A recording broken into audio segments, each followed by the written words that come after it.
You're listening to the Smash Bros. Cast, episode 42. I'm your host, N64 Josh. My co-host and sparring partner is Nightcrawler. What's up, dude?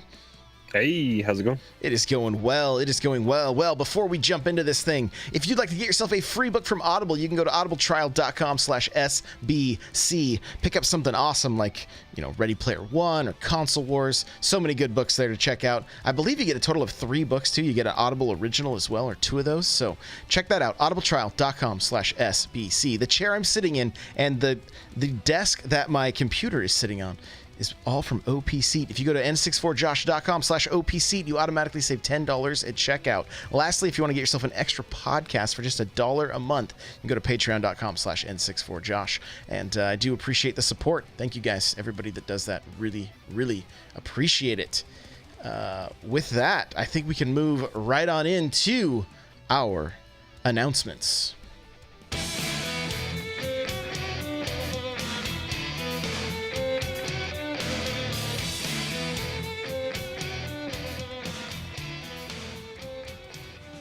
All right, we do this show live on twitch.tv/N64Josh, Friday afternoons, 2 p.m. Pacific Standard Time, 5 p.m. Eastern. Come hang out. It's a good time. I want to say what's up to the Mrs. Sly Cooper, Super Nintendad, Pudding, Mr. Cool Red Luigi, Jay Harley, Addy, anybody else that's just lurking. Guys, thank you for being here. I do appreciate it.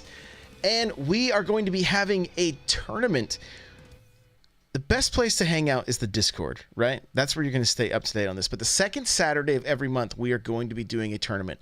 And there's going to be prizes involved. First place will be a $20 eShop card. Second prize, $10 eShop card. And third prize, a $5 eShop card. So this is completely free to enter. I will be providing the prizes. And if everything works out properly, the top 8 will be streamed on Saturday evening. That's what we're hoping. That's how we're hoping things will go down. So I will be getting the tournament set up probably this weekend, and I will let everybody know in the Discord that they are able to sign up and get involved. And yeah, we're just gonna kind of test the waters with this stuff. We're gonna see, we'll for sure we'll be doing best of 3, and then the finals will be best of 5. And depending on the turnout, we might even do a loser's bracket and things like that. But I just got to kind of feel it out and see how easy it is to do all that stuff, because I'm not always going to be right there to, make sure I'll kick it off and that kind of stuff. But I just want to make sure that this runs relatively smooth. So we're going to start off pretty simple, and we will slowly but surely get a little more advance. So that's that. Looking forward to that. Speaking of tournaments, we got a little bit of tournament news. You wanna kick it off here? Yeah. So the biggest tournament, I guess, to happen this last weekend, that was, what was that? The weekend of the 22nd and 23rd, was Super Splat Bros, which was held at the esports arena in Oakland. And that had some big names there. And we have a link to the full tournament results. I think they had multiple games going on. I think they did have some Splatoon, but then they also had doubles, and I think I saw Squad Strike, and then Ultimate Singles. I don't remember if there was Melee there or not. But we have the top 4 here for Ultimate Singles, and taking the top spot was Void with his I think he played Pichu all the way through, I believe. It was so dirty. Yeah. And then Larry Lure was able to reset the bracket on him, and Larry ended up going down in that reset. And then Ally took 3rd, and Trevante took 4th. And I think there were 2 tied for 5th, but those are our top 4. Were you able to watch some of this? I know you messaged me right as the finals were happening. I was able to watch a good portion. I think I watched all the way through the Void and Larry Lure reset and all that kind of stuff. It was crazy just what Larry was. I think I did see some of the Ally gameplay as well. Ally switched to Mario halfway through. I forget who he was playing before, but yeah, it was it was great to see just kind of what they were coming up with, and Void really knows how to play Pichu. Watching Larry with Falco, I was just like, what am I watching right now? This is a whole nother like dimension. Just the movement and recovery that he had. I think you tweeted it out. I think you clipped something. A couple clips, yeah. Him and coming back. I don't know how far close he was to the left side blast zone, but he came back all the way to the right side of stage underneath it. Yes. To recover. It was nuts. Yeah, absolutely unreal. I could not believe what I was seeing. He had a down tilt that was a kill that was just, I was like, this is unreal. It was absolutely unreal. It was so cool to see, and I ended up clipping both of those. So really, really good stuff from both those guys. I wasn't able to see all the way through the finals. We were wrapping up Christmas shopping, so I was trying to watch and shop at the same time. So, but really, really fun to see. Like, this game is just more exciting to watch than Smash 4. Like, there's no doubt about it. Just the speed and the movement and everything is so much faster, and that makes for a more entertaining game. Have you watched much doubles? I haven't. No, I don't think I've seen any yet. So, I mean, you and I practice playing doubles, and that's one thing because you're kind of focusing on you and kind of keeping an eye on other stuff. But trying to watch doubles, I think Zero had made a comment about this before the game had even come out. I think shortly after the Invitational. But watching doubles in this game is incredibly difficult just as a spectator, because there's so much going on. It's so fast. People are flying everywhere, smoke everywhere. It's just, it's a lot. So it'll be interesting to see kind of how viewership and just how they market the doubles kind of audience goes. But it's definitely hard to track. So you got to have really good commentators, I think, there to keep people on track with what they're looking at. Yeah, absolutely. Absolutely. It sounds like it'll be a super fun job for those people. Looks like the 29th, which is tomorrow. Let's Make Moves is going on. Vicky Kitty posted this in her Discord. That's where I got this information. I know she's competing in singles, doubles, and I think she's also doing a commentating block at this tournament that you're going to talk about here. Okay. Yeah. So we got the link for the Twitch, which is twitch.tv/event matchup gaming. And it starts tomorrow. I don't even. Do we know the time for sure? Like, let me pull up her Discord real quick. I can look at the Twitch link real quick and see if we got anything here. Hopefully, it's not playing something that's loud. Okay, cool. It's offline at the moment. It just says this is from Vicky Kitty. First Ultimate Major with 16 plus PGR top 100 members in attendance. She'll be competing in singles, doubles, as well as commentating top 16. 2 streams broadcasting, so Nairo's stream is going to be broadcasting as well. Okay. It doesn't have a time. That's so fine. I'm assuming it's probably East Coast. If you guys want to make sure you don't miss any of the action, go and follow twitch.tv/ event gaming or event matchup gaming. I don't even know if it's event. It looks like it's missing a T, so it's actually the link works, but it's EVEN with no T, so it should be event, but it's missing the T. Matchup gaming, and so we have the link in the show notes here. I just went and followed it, turned notifications on, so I'll see exactly when they go live, and I'll try to throw out a retweet or throw it in Discord if you guys want to be able to catch some of it. So it should be pretty exciting. I mean, you were going through the Smash boards, looking at tournament results, trying to find for Super Splat. Yeah, just Bros. Going back to something from this last weekend, and it was on like the 4th page. Yeah, so I mean, a lot of people can post their results for their local tournaments on Smash.gg. But I mean, lots of people are doing tournaments.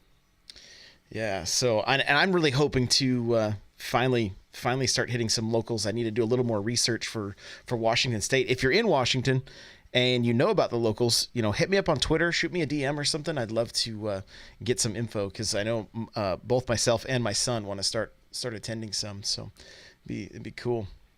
Let's see here. We do have our countdown to Genesis 6. Take it away, Crawler. Right. we are 35 days away, 5 weeks. It is coming up quick. So I mean, we are days away here from January, and I know we're both flying out on the last day of January, so we're getting quickly approaching. Dude, it hit me today. I'm just like, oh my gosh, like it's like right around a month, and we're gonna be doing this. If I could, if I just don't want to look like a fool. That's my biggest fear is just that I'm gonna look like a complete fool. But you know, it doesn't matter. We're gonna have so much fun getting to meet people, getting to just experience that. Like it's gonna be unreal, and I cannot wait. So. With that, we're going to get into our Smash news, which is going to be some, we got some World of Light and Spirit stuff to talk about.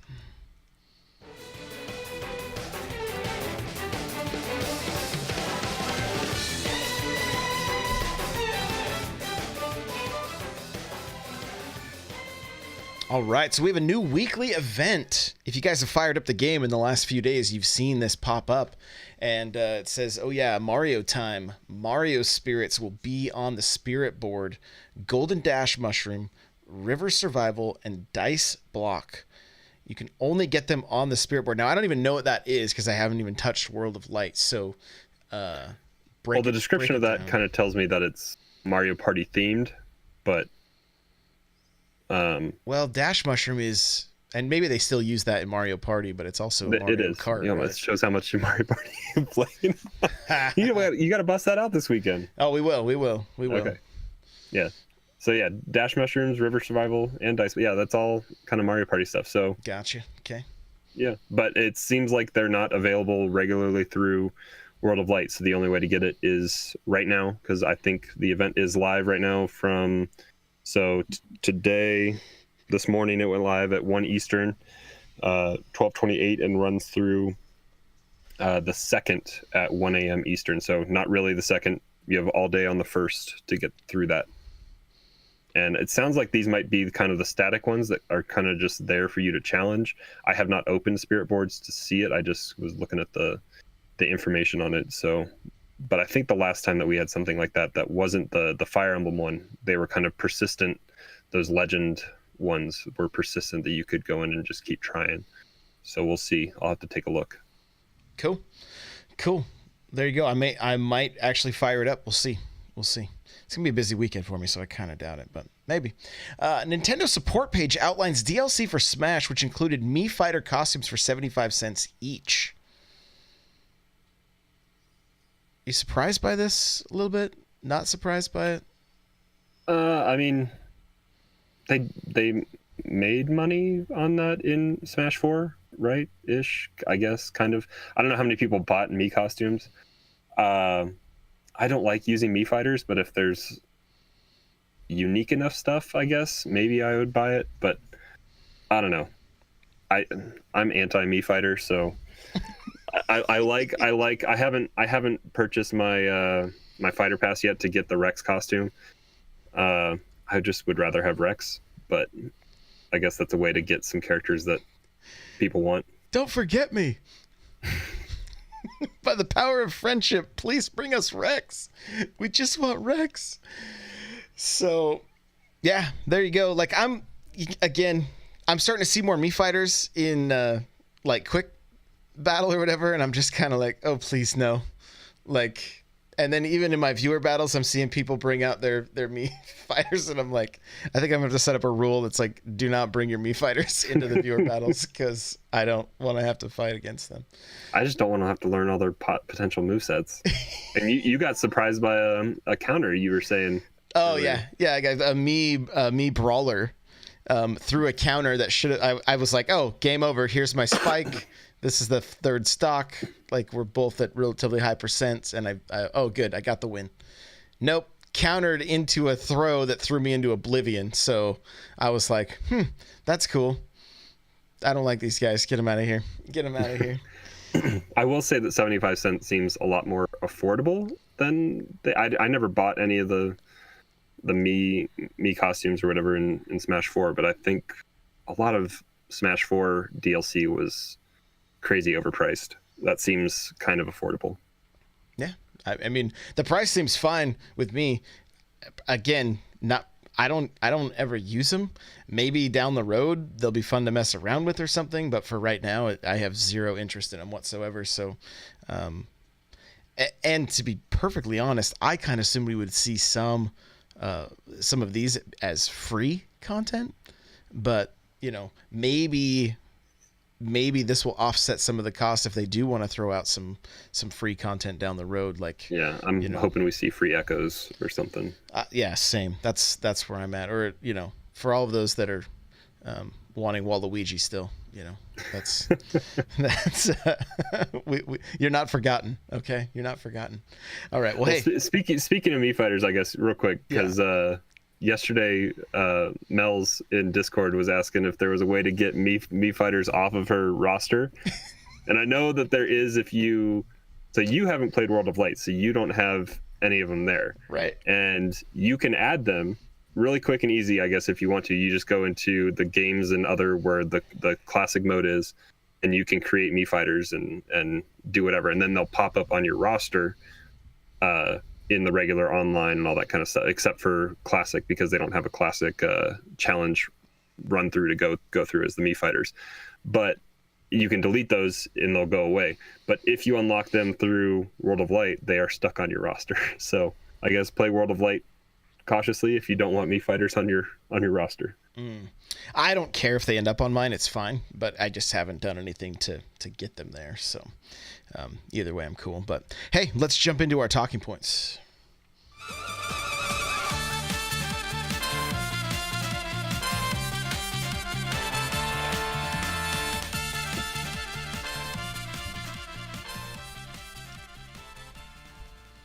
All right. Well, I'm going to let you start this off because you got to experience your first local, and break it down for us, man. How was it? So pretty much right after last week's show, I had my wife and kids coming in the house. I said hello to them, made sure that they were set up okay for dinner, and then I took off and headed up just a little bit north of where I live to the GameWorks in the Denver metro area, where they were hosting the pretty much every Friday they're hosting a local there at the GameWorks here in Denver, and it was a positive experience. I had fun.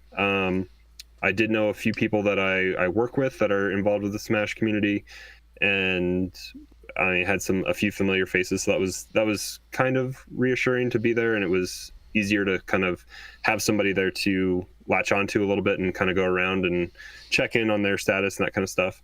I didn't end up taking my entire setup with me. I didn't have to bring a monitor. They had monitors there, but I got $5 off I didn't have to pay the venue fee by having my Switch. I did kind of keep a close eye on it just so that it was, because it's kind of easy to walk away with a Switch, and I think people have been aware of that, and so that was good. Everyone was respectful of my stuff, and it was good. And there were 86 people at this local, down I think 9 people from the first week that they had done, and it was pretty crazy just to see all the people that they were there. They were already doing, I think they were wrapping up doubles by the time we got started on singles. They did have a stream going, and crazy enough, as happenstance would have it, I ended up my first set on stream. Was able to let Josh know. He put that in the Discord. Got properly beat down by Snake. But the best thing that came out of that was a coworker that I work with was commentating. He was excited to see me on stream and was talking a little bit about me because he knows kind of what I've been working on with Smash and all that kind of stuff, and hearing commentary coming back when I got back home, I fired it up.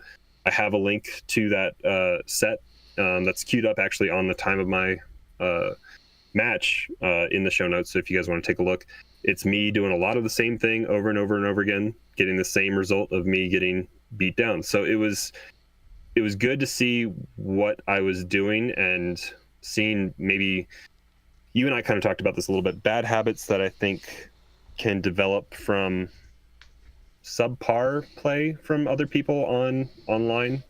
I think can come about if you... I'm right here. No, not you. the GSP grind, man. The GSP. You actually helped me.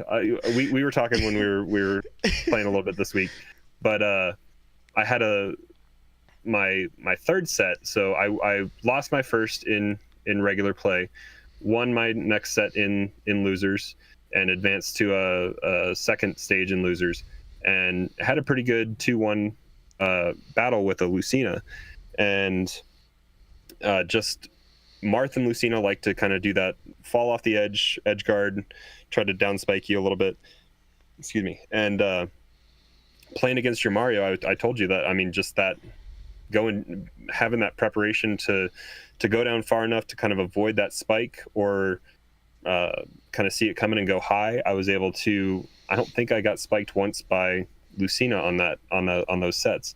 So kind of just having that experience of knowing what kind of edge guard can possibly come from all sorts of different characters is really good information to have. And I will say that I saw almost all the characters were being played. I mean, I'm trying to think. I saw somebody playing Pac-Man. I saw I played against a Pit, Dark Pit,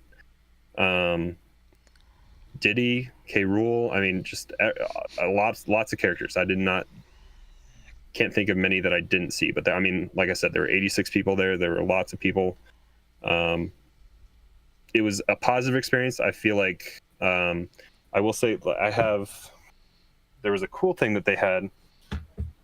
I have this. I can show it. I don't know if you guys on stream can see it, but this was something that Colorado Smash took from. I think it was a Southern California Smash group, but it's if you guys didn't see what it was, it's a grayed out, pretty much stage select screen with there are 1, 2, 3, like 9 stages or 7 stages or so that are viable, and they're listed as hazard on, hazard off, and what is starter and what is counter pick. And so this makes it super easy to first off know where the stages are that are able to be played are located, so you don't have to like search around for what you're looking for. And then secondly, it makes it really easy to know what you're allowed to strike and pick and all that kind of stuff. And it also has kind of the ground rules laid out for what it is with how you ban. So it was 1-2-1 ban, and then after the first match, the winner gets to ban 2 stages and the loser picks. And then pretty much just how the rules were set up: 3 stock, 7 minutes, make 1 for, and with having a setup, I went in and you make 2 different rule sets. So you had one with hazards on, one with hazards off. And I know a lot of people are just playing around with general rule sets right now, and lots of different Smash communities are playing around with, do we have hazards on for the whole thing and just have certain stages off, or hazards off for everything and just deal with what that brings. But it was very welcoming, and I didn't feel like I didn't know what was going on. So that was kind of a positive experience. And I didn't see really anyone like putting anybody down or making anybody feel unwelcome. It was a good time. What was it like? Did you talk to the person you played against first much after the match or beforehand or anything? Not too much, but I did talk to one of the guys that I knew. He's one of the top 4 or 5 players in the state, and he kind of reassured me a little bit that the guy I was playing against, I forget his name, his gamer tag, but that he was a pretty experienced Smash 4 player as well. So how I was playing against it was okay. I mean, the guy I played against, he was friendly. It was good. I mean, it was definitely the biggest learning experience I had was coming back and watching what I did, and the fact that I did it over and over again. And also the commentators that were commentating the match, they talk about the fact that Snake, like, I didn't play a ton of Brawl, so I don't know a lot about Snake and what his moveset kind of entailed. And I've since seen a few more Snakes when I've been playing quick plays online. And it's good to kind of know what to avoid and how to play against him a little bit. But he's a tough character to play against. And I mean, we talked about it last week. He's won the most tournaments, I think, of that compilation list of characters that have won tournaments. He's definitely a challenge to play against. Yeah, I mean, it was cool getting to sit, like, I think Wednesday, I can't remember what day anymore. Like this whole week with Christmas and everything, like everything's just kind of a mess. But like we just jumped into the arena, just the both of us jumped into a Discord call and like we kind of like hashed some things out with our characters and like, you know, and even had to like hear some of the stuff that like you don't like to hear all the time, or, you know, things like that. Like, and, but I think that's the kind of stuff that's going to help both of us improve. You know, like you heard consistently from those commentators, like if he just threw the nair more often, right? Like if he used that as more of a tool. And then we talked about like your down air and how like, I overthrew that all the time. I just same get up all the time. They talked about that in the commentary, how, give that tip. Yeah. A good practice technique is to just make sure that you're not doing the same get up more than 3 times, like any more than 3 times in a row. And even if doing the same get up that you had been doing 3 times in a row is the correct get up, quote unquote, still forcing yourself not to do it just so you don't fall into I'm in a horrible habit of jump get up, and that puts me at a disadvantage if they're shielding or waiting for me there with like I got up smashed repeatedly by Snake with that mortar shot that goes up every time, because I put myself in a situation that I either had to air dodge or jump again or try to down air shield. And so just making sure that you have 4 different options when you're getting up, so making sure that you vary it and keep them guessing. And even near the end, I did a jump get up, but I kind of fainted going over the stage and kind of just re-grabbed ledge a little bit. So I started varying it a little bit there at the end, but it was all just kind of unconscious thought. I wasn't doing enough active reading of the situation and kind of reacting. I was just kind of muscle memory, bad habit, just getting by with what I'm trying to do. It's totally different than online fights, and you got to adapt very quickly. And from what I heard, that the guy I was playing against in that first round, that's one of his specialties is kind of seeing patterns and kind of systematically breaking them down. Gotcha. Yeah, that he did. But you did go on to win your first match in losers. Correct. Yeah. So that's. Yeah. I mean, it was hard to kind of tell a lot of the experience level of some people that were there. I mean, the good thing about Ultimate is bringing lots of new people into the scene. I had never, even though we'd been doing this, I had never been to a local before, so that was my first experience. But I think a lot of other people are experiencing it as well.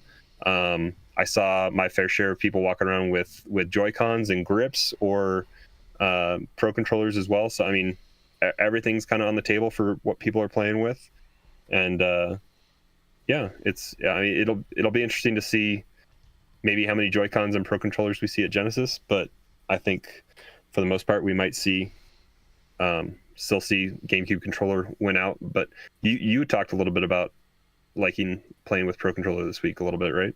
Yeah, it's one of the points here. Like, so, you know, having family over Christmas, that kind of stuff, like playing Smashdown on the big TV basically, right? Versus playing in my office here.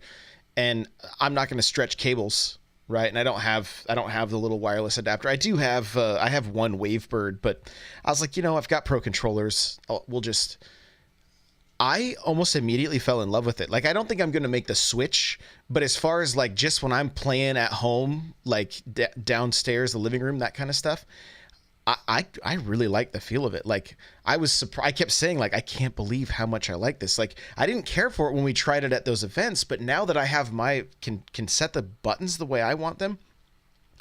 And also, I've been forcing myself to play a lot handheld, just because, like, if, you know, the wife's maybe watching something that I'm not that interested in or whatever, but I don't want to, I still want to be able to hang out, I'll pull out the Switch and play Smash. Or if we're traveling and she ends up driving, that kind of stuff, then I'll play in the car or whatever the case may be. I ended up buying a grip, you know, just the Insignia one or whatever from Best Buy.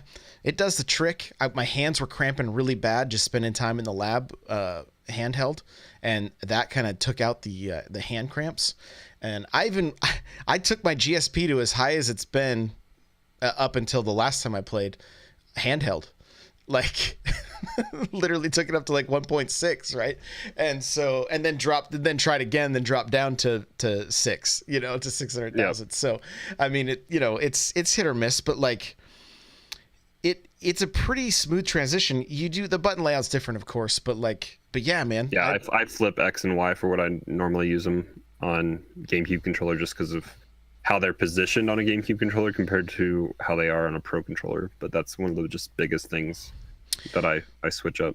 So speaking of switching it up, I made a big switch this week, a huge switch. Izaw Smash, which I have the link, guys, in our Smash Tips section of our notes here.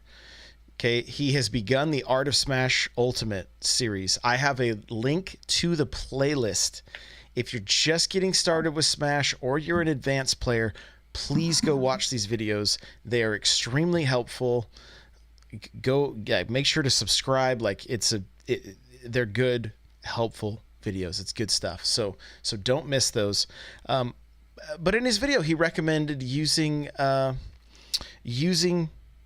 the right. His setup is right trigger is jump. Okay, and then turning off the smash stick and making it the tilt. And I did it. I made the change. I put grab back on Z, and I made my jump the trigger, and I'm using the tilt. Now, what it has done, it has forced me.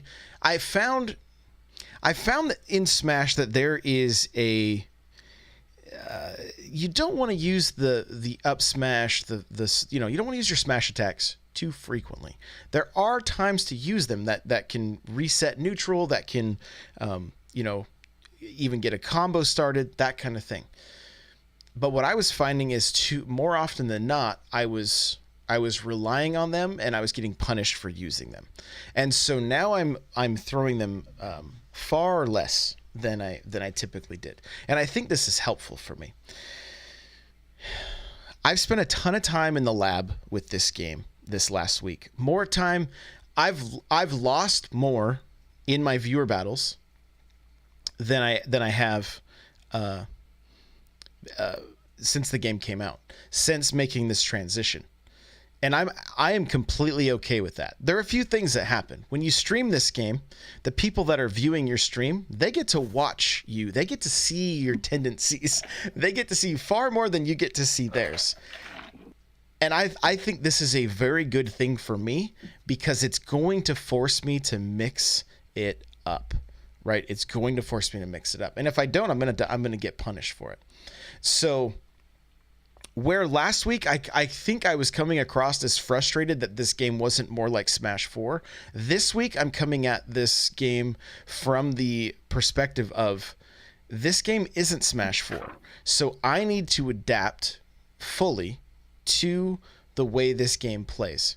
Things could change with updates, but as it is right now, in order for me to get good, I need to adapt, not complain, and figure this out. And so I went into the lab, right? Training mode, a lot of training mode, working on my back airs, right?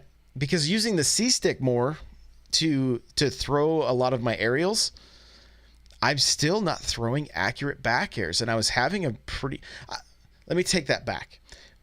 From the ground, short hopping and immediately throwing the back air that can connect with even the shorter characters with the smaller hitbox like Squirtle, that is where I was struggling. And I spent a lot of time just figuring out what is the best way to throw these back airs, right? Consistently. And what I have found for me is that I can run one direction, quickly turn, and then hit the trigger and the A button, and then back in the direction that I'm going to attack. And that's how my back air will come out, and it will come out accurately, right? So I was trying to use the stick to throw those back airs, And what would happen is I would consistently throw the back air the wrong direction. And there were times that I could do it not changing direction with my left stick, hit the C stick and throw the back air. And I'm kind of losing my mind a little bit because I'm like, why is this working sometimes? Sometimes it's not. I know it's me and it's the inputs, but the inputs were so similar and I was getting different results each time that I was like, okay, I want to find what is going to be the most consistent. I have upped my sensitivity on the sticks to high.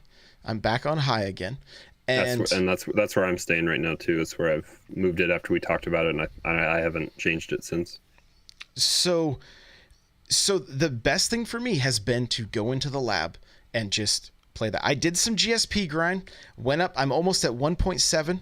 That's the highest I've been with Mario. But I'm like, you know what? Like, this is the problem with doing that GSP grind is what you talked about a little bit ago, where it's like, I can go in here and I can do my bad habits against these people that they don't know them, and they will still work, right? But I can't do my same routine against my viewers because they can read them and then punish them. And so I don't... Go ahead. Sorry. So speaking of GSP grind and how it can be bad for just kind of understanding how you're playing the game. Somebody posted in the Discord this afternoon. I'm trying to find it here.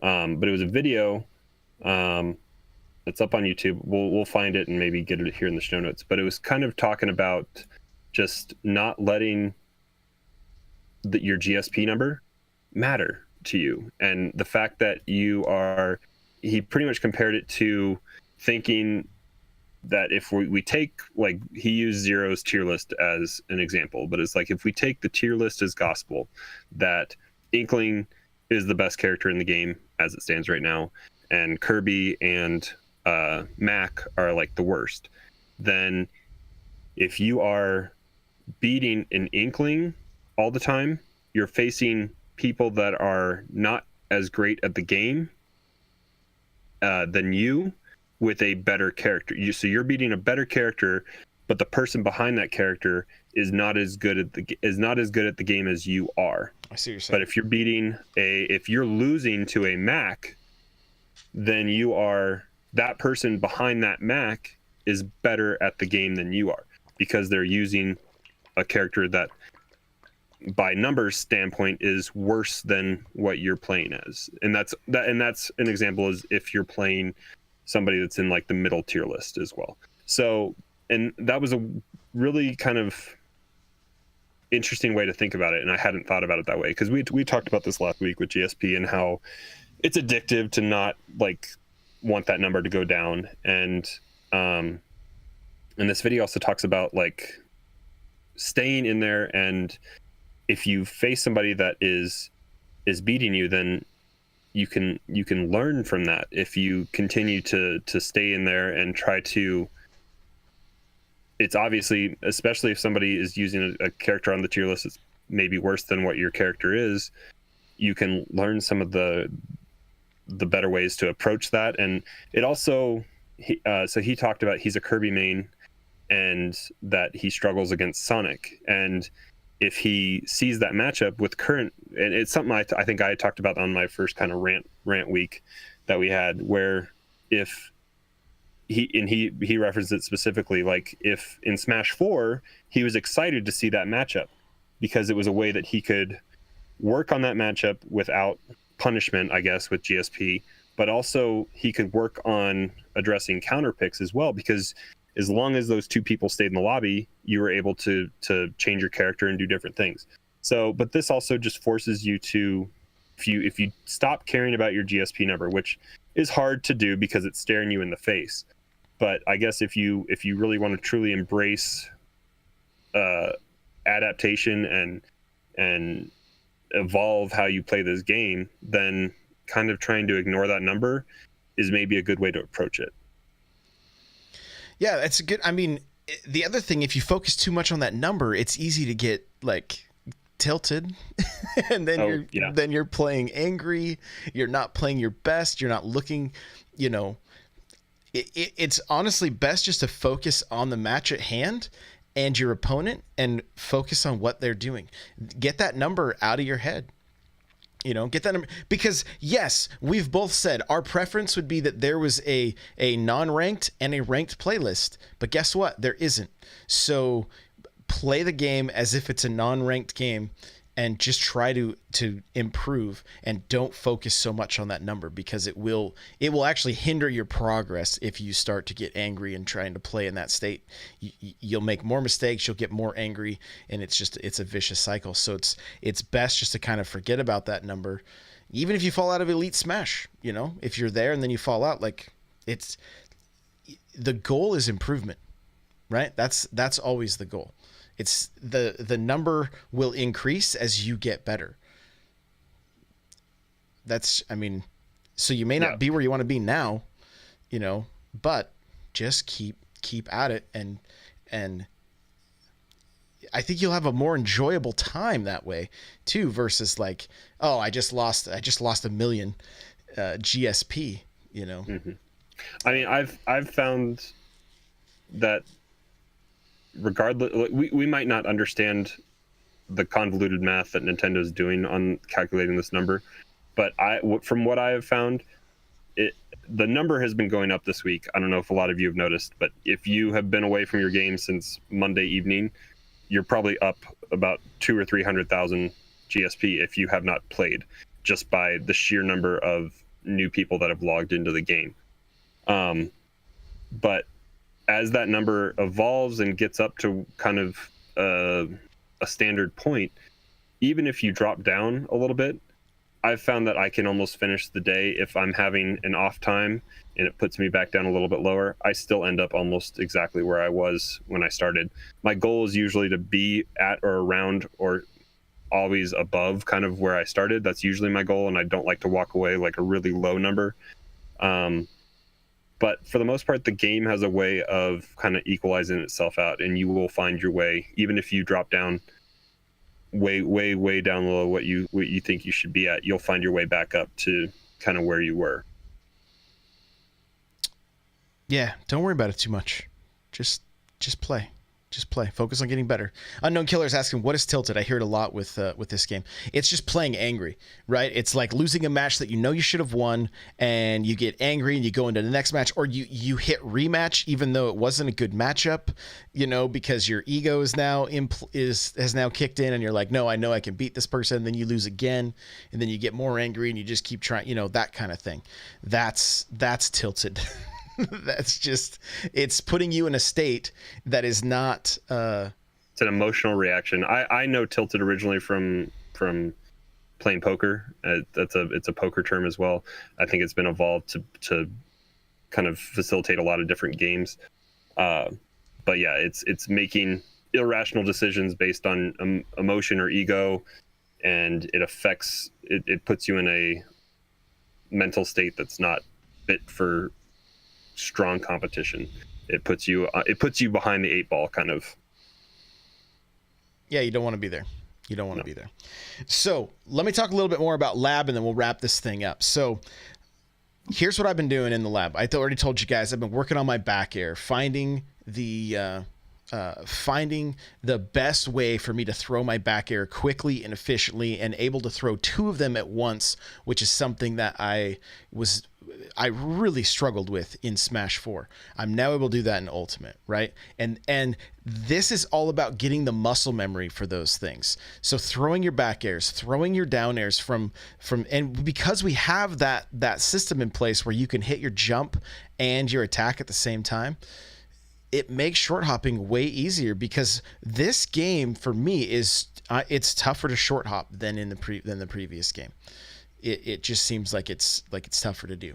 So that is one of the things I'm doing for my practice regimen. I am running back and forth across the stage, just throwing back airs into the air, not even at the computer opponent. A lot of times they're just staying up at the top plat because I'm doing it on a battlefield.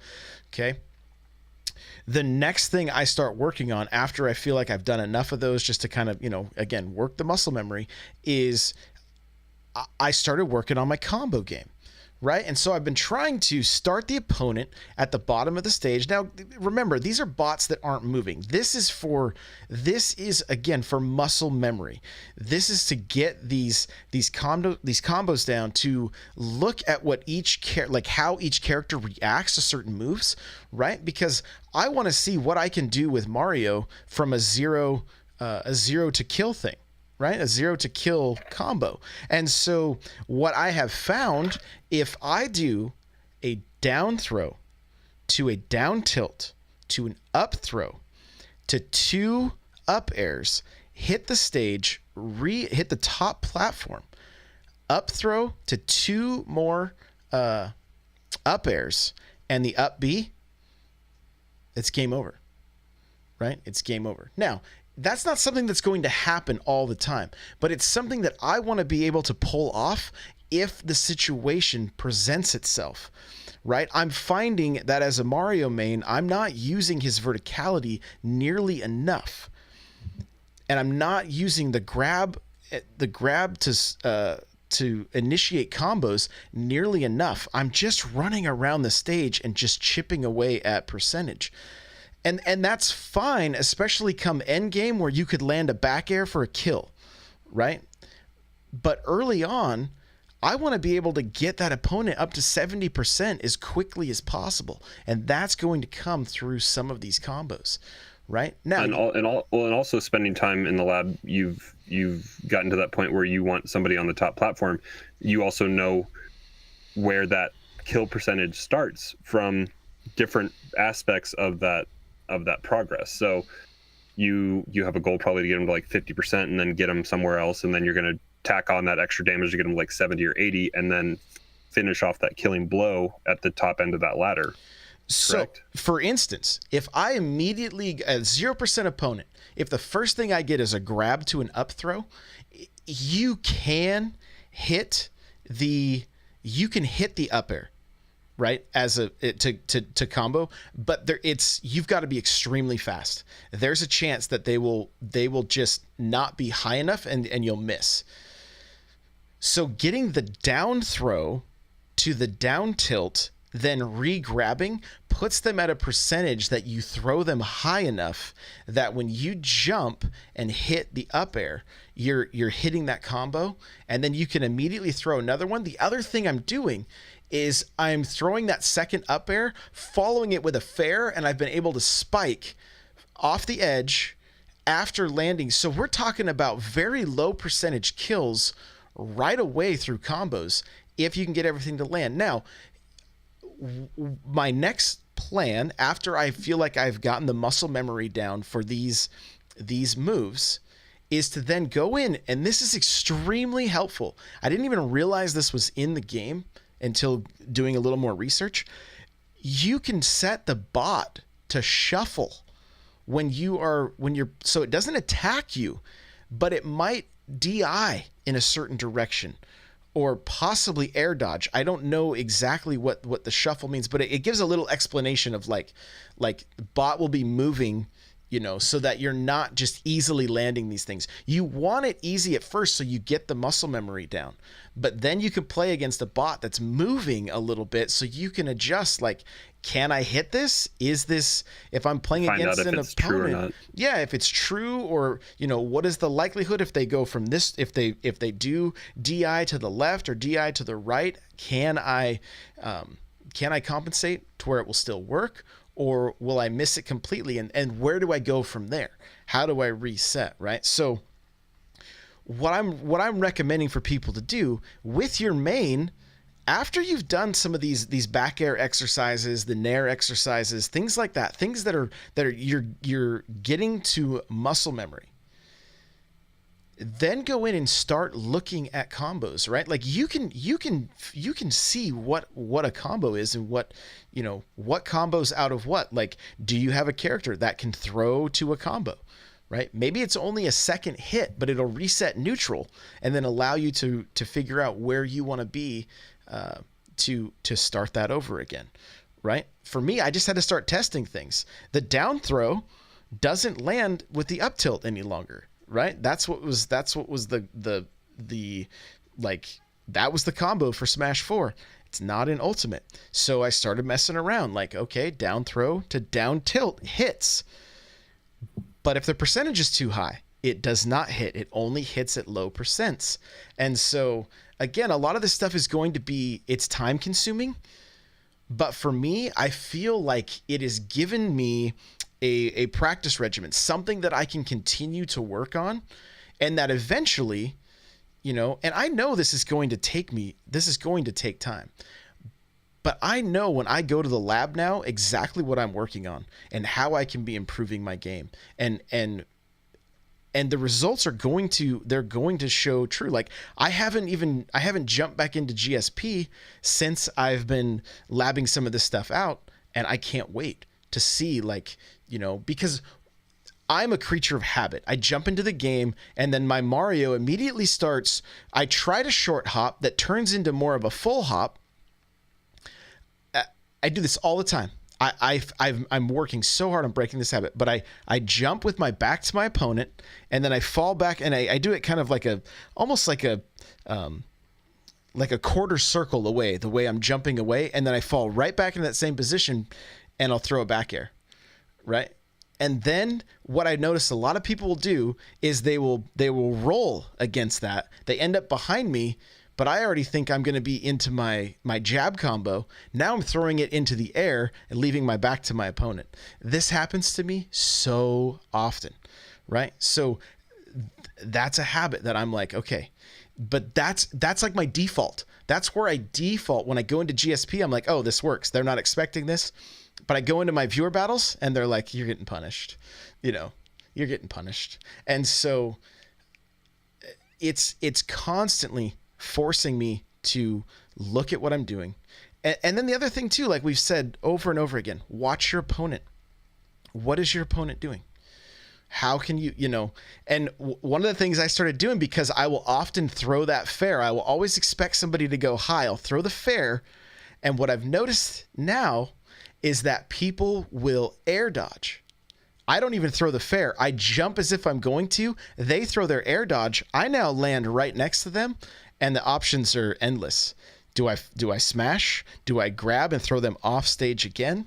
And we can just rinse and repeat. I've rinsed and repeated that with people numerous times, where they think I'm going for the spike because they keep recovering high. They air dodge, they land right where I want them, and then I can throw them off the stage again, right? Well, if they're high enough percentage with the back throw, that's a kill for me. Yep. And so it's... Well, now the next thing you need to work on as well is not throwing that double cape. Yeah, that's buffering too. That's a buffer thing too, though. Yep. And I actually, the other thing I did in the lab yesterday is I just spent time jumping off stage, throwing my fair as I'm falling, like right as I'm falling, and seeing how far I can go before I can't recover, right? And getting that down, because there were some matches with you where I went really deep with that cape, and then was able to get back, but there were a few times I wasn't able to get back, like I was just short of being able to grab that edge. And so, just working on the there's so much to work on in this game. There's so much to work on. So, and I think, because a lot of times it's like, man, it'd be easy if I could find a video for my main. They're not going to be out there yet. So it's going to be kind of on you to like, what kind of combos does my character have? Go back and watch some of the old videos from 4. Yeah. Some of the combos will be the same, but some will change. Mario's changed, right? But some of them will still be consistent. You can then test and see what works and what doesn't.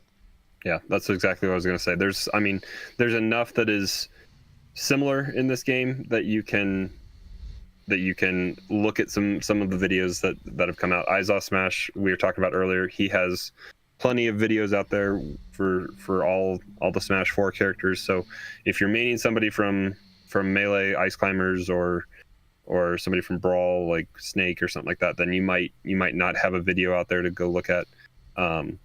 But for a lot of those characters, you can take some of the stuff that's there in Smash 4, test it out, see if it works. If it doesn't, there might be a small change that you can make, like Josh was saying, the down throw instead of the up throw, and then isn't it something like 8% heavies fall back into that up tilt combo a little bit? I've some of them do. Yeah, some of them from what so I've it might be tested, might be fast fallers, it might be heavies. It just might depend on weight and size of characters, but there might be those options. So that if you don't know where to start, Smash 4 combo videos might be the best place to go, and then spend your time in the lab working on it, seeing if it works, and then iterate on top of that. I like it. Hey, we're going to wrap this thing up here.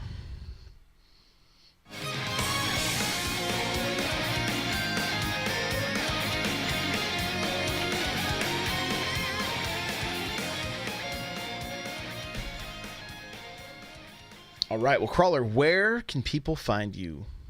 You guys can find me hanging out in Josh's Discord. So n64josh.com/Discord gets you the invite. Don't tell Hate Zero that you came from this podcast. He's he got excited when a Nintendo Powercast listener came in earlier this week. But all are welcome in the Discord. There's plenty of matches going on. Plenty of arenas getting set up. People are asking for other people to play. So if you don't want to do that GSP grind and you want to work on something with a living, breathing person, you can hop in the Discord. We got voice channels as well, so you can hop in and talk about it as well. But also you guys can find me on Twitter at Nightcrawler724, Nightcrawlers without the E. Also on Twitch. I have not booted up my stream yet since getting my Stream Deck for Christmas, but I'm excited. I got buttons set up to make viewer battles a little bit easier and faster, so we can do that. And so yeah, look for me on twitch.tv/Nightcrawler724, and I'll see you there. Right on, guys. You can follow me on Twitter, Instagram, Twitch, YouTube, Facebook, Snapchat, all the places. It's N64Josh. We got the Daily Spike going on Instagram, so jump into a viewer battle. You never know, you might end up in the Daily Spike. You might end up. So the music you're hearing right now is from the Metal Melee theme. You can check that out at n64josh.com/Metal Melee. That's a direct link to the YouTube video. This video is rocking, so go check it out. If you'd like to get yourself a free book from Audible, go to audibletrial.com/SBC. The chair I'm sitting in from OPC, n64josh.com/OPC, automatically saves you $10 at checkout. Guys, we have a ton of info on the show notes, n64josh.com/SBC42. Thank you so much for listening, guys, and we'll see you in the next one. Bye now.